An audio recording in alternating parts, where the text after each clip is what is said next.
Hello guys, আমরা এসেছি আমাদের বন্ধুর পুকুরে ছিপ ফেলতে। তো যাওয়া যাচ্ছে, প্রচুর বন এখানটায়।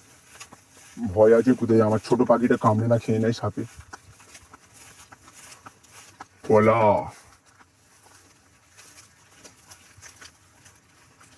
প্রচুর কাদা গাইস, দেখতে পাচ্ছেন। স্লিপ খেয়ে না পড়ে গেলেই হয়।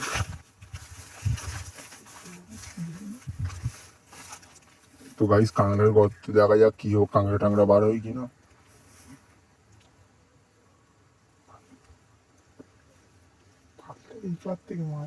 এই পার থেকে মারলে ভালো হতো। আমার বন্ধু কাঁকড়া ধরে এক্সপার্ট, কিন্তু এখানে বব্বরগিরি করলো। তো গাইস দেখতে পাচ্ছেন, মনে হচ্ছে খাচ্ছে। দেখা যাক, টানলে টানছি টানছি টানছি টানছি, আর একটু টান টান।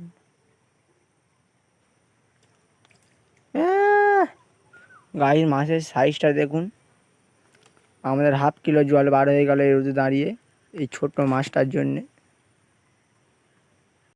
অনেকক্ষণ বাদে একটা ছোট মাছ পাওয়ার পর আর মাছ পাইনি, তো মাছটা ছেড়ে দিয়েছি এবং বাড়ির দিকে রওনা দিয়েছি। দুটো করে খেজুর নিয়ে সবাই ওখানে খেজুর পড়েছিল। তো দেখা হবে পরের ভিডিওয়, ততক্ষণের জন্য টাটা বাই বাই। চ্যানেলটিকে লাইক করে সাবস্ক্রাইব করে দিও।